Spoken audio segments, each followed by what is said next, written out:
Hey there, everybody. Pete here from Comic Book Geezers. Welcome to another edition of the show. My co-host in the co-captain's chair over here. Hello, everybody. I'm Wild Bill, the Unknown Comic. Welcome back to another episode of Comic Book Geezers. Today we're going to talk about The Human Fly. Yeah, this is kind of a sort of a rant episode because I think, we tend to talk a lot about series and characters that we love. And one of the viewers recently asked, are there any particular runs that you enjoyed or whatever that got canceled? Did that bother you? Well, I guess this is one. This is basically a Pete show because I never had any issues with The Human Fly. But this is definitely one that he went, 19, 20 issues? He went 19 issues. I collected the first 10. And it was monthly? Or bi-monthly? I don't remember, to Look be at honest. number 1 and 2. September, October. So it was a monthly book. So it did not last very long. So we're talking like, a little less than 2 years. 2 years, yep. A year and a half plus a month. So this character had no superpowers. He was basically a Human fly. A human fly, like a stunt guy. Kind of an okay looking costume, I guess. I don't know.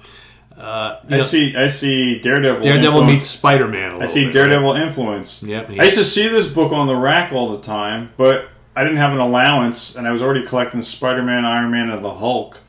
But I always passed on these books. Yeah. I always thought the covers were interesting. Yeah, they're interesting. The books really aren't. I mean, they're just... the back cover. You remember when that movie came out, yes. right? Orca? Yeah, the bad sequel to Jaws. But I kind of liked the movie. But it was cool. So here's the deal with these books. This series. Of course, that movie had nothing to do with Jaws. No. Let me make that disclaimer now. And they made it. We're going to want to talk more about Orca than the Human Fly, but that's okay. There's really not much to talk about the Human Fly. I thought this really kind of gave an actual character to the killer whale, and you actually felt sorry for the killer whale. It came out after Jaws. Yeah. It definitely was. Hollywood's riding the momentum of Jaws. It came out a couple years later after Jaws. Yeah, I don't know. But it wasn't as popular as Jaws or as good as Jaws. Speaking of Jaws, there's a big shark right there, right? So you can barely see it. It's kind of dark. But cool cover. I mean, when this was on the stands, I was like, ooh, that looks really cool. New character. It's a #1. Got to get it, right? Yeah. And then I got it. #1. And I was like, man, this artwork is not very good. And the storyline was not very good. He's got no superpowers. It's like, all right, so he's kind of like a stuntman. He's doing all these weird things, whatever. And where does this take place? Speaking of Spider-Man, there's Peter Parker right there. All right. So they got to put him in to help draw. Yeah, he's at the bottom there. So where does this guy work as a stuntman in Hollywood? I believe it was Hollywood, if I'm not mistaken. Again, I haven't read these in a long time. Okay. But, this series got really ruined. I believe it was issue number 5. We'll get to that, where Frank Robbins my buddy Frank Robbins took over the artwork, and it got even worse. However, this first issue is drawn by Lee Elias, who I remember seeing his name pop up a lot. But quite frankly, is Lee Elias even like a real person, or is he like Frank Robbins in disguise? Because that looks just like Frank Robbins' artwork. I'm sorry, but this entire... They used to do that, right? Sometimes they would work under a cameo, different name, sometimes, artists. It's quite possible. Man, this looks just like... If Lee was a real guy, did he go to the Frank Robbins School of Horrible Artwork? Because this whole issue just looks like Frank Robbins. I can't draw, so... I can't either, but man, Jesus, Stan, what were you doing? I mean, and then it's funny. I'm not trying to make fun of Frank. Well, we are making fun of Frank Robbins, but you're looking like a picture of Frank Robbins because he's no longer with us. He looks like the characters that he draws. It's almost really? It's uncanny. Here's Spider-Man. So it's almost like Frank was just drawing himself. He put himself into the shoes of the character. Yeah, he was this big, tall, really thin guy with a really kind of skeletal face looking. And that all of his characters skeletal just look. Face. So meanwhile, we're not even. Yeah, really thin and just bony looking. So that was the first issue. So Lee Elias is the artist on issue number 1. Okay. And here, I'll put that back. So things are looking up by issue number 2. So you have Spider-Man guest starring in it, which weird enough. They don't even show Spider-Man on the cover. Which would have helped, Which would have totally helped the sales, right? But all of a sudden you get a surprise on the inside. There's Spider-Man. Here, let's kind of help the sales of this book, so let's put the Ghost Rider. Which, I like that cover. This is a great cover, all right? This is, what did we say? This is a Infantino and Milgram cover. Great depiction of Ghost Rider so on Al there. Milgram probably did most of it. Yep. Oh, yeah, I guess. He does some good artwork. He does. So we're trying to sell this book, so let's put some guest stars. And this Ghost Rider's a stunt man himself, so that makes sense. Exactly. Yep. So issue number 3, the wildest superhero because he's real. All right, so what? The other guys aren't real? I don't get that tag at all. I guess Spider-Man and really Thor and Captain no America superpowers. are all figments of our imaginations then, because they're not real, right? This is kind of a cool cover with this weird robotic pterodactyl monster type kind of thing. Bird of prey. He's falling. How does he get out of this one? I don't remember. You don't remember. I don't even care, to be honest with you. Here's a Sal Buscema cover, right? It's pretty good, right? Unfortunately, insides are just... It's just more like really not interesting stuff. And then, of course... So the storyline is dull. Storyline is kind of dull. And then, I figure if it's not going bad enough at this point, let's throw Frank Robbins into the mix now. Go ahead. Any major villains coming in to fight this guy yet? Not that really. We know from the Marvel Universe? No. Not that just I'm this really pterodactyl Crossfire, so he's being shot at. We got Copperhead coming up. That's probably like a Daredevil villain. Yeah. Okay. So here we got Frank Robbins coming into the scene here.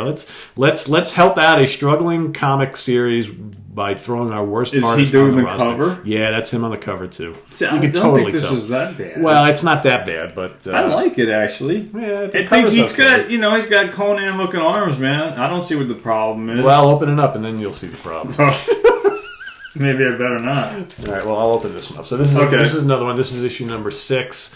All right, so that's totally Frank Robbins right there. Take that bet. I accept your challenge. This is terrible. Wow, this first page isn't bad, dude. I like that. I don't see what's so bad about that splash page to get started. Keep going. He's done worse, but I mean, this is just feeble. I guess I have more problems with him doing like Captain America and Luke Cage. This is page 2 and 3. It looks okay to me. Yeah. Yeah. I mean, here's some of the battle scenes. I don't know. It's just it's like these acrobatic stuff and just get more light on the situation. I think. Let's see. Things are going bad when the best artwork in the entire issue is this ad for Doctor Strange. Oh, really? Yeah. See, but look, I don't know, man. I don't think he does the bodies so bad. No, I don't agree. I mean, look at these faces. Come on. I mean, this is horrible. His stuff just looks really goofy. I mean, come on. It's goofy. It's just not good. That right there. Yeah, everything is out of proportion. All the limbs are like going in the wrong directions and stuff. That's the he does. He's a contortionist artist, huh? All of his figures are all like just the joints going the wrong way. The faces are just really over exaggerated. And just well, I guess it's hard to tell with the Human Fly because he doesn't have a face. Yeah, he's got a mask on. So. Oh, here's a good example right here, I guess. Yeah, I mean, right there. Look at that scary Mary face. Yeah. Okay. But he's still better than me. Bill is not convinced. All right. Well, we'll show more because I got some more.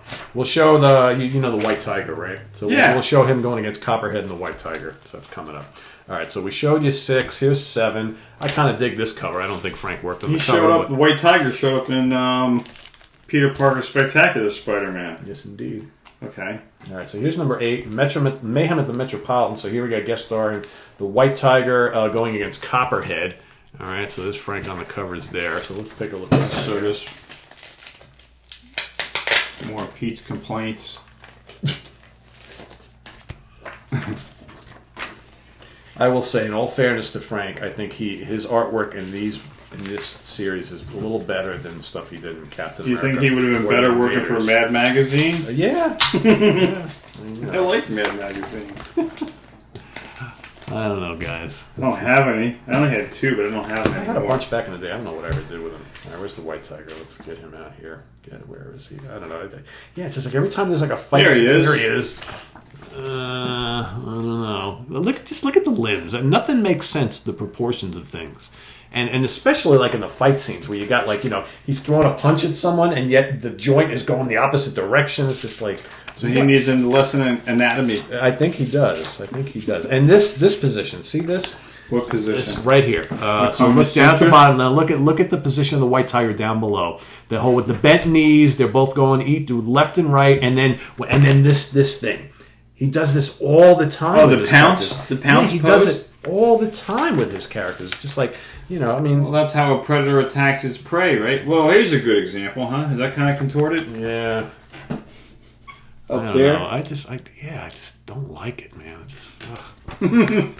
So, needless to say, these are kind of worthless in today's world. Well, you know what? Before we did this, I actually went and checked online to see, how much demand is there for the Human Fly series, right? So I looked at our favorite comic shop, the guys, Dark Buddies down in Texas, and you can get, like, number one for, at a very good grade, this one right here for $3. What does that tell you? It's not worth anything. Wow. This entire series, you could probably buy all 19 issues for probably like $19 or close to it. It's suitable for children. Suitable for children, right? So in today's crazy world. Here we got I guess that's affordable. John Byrne cover. This is pretty good.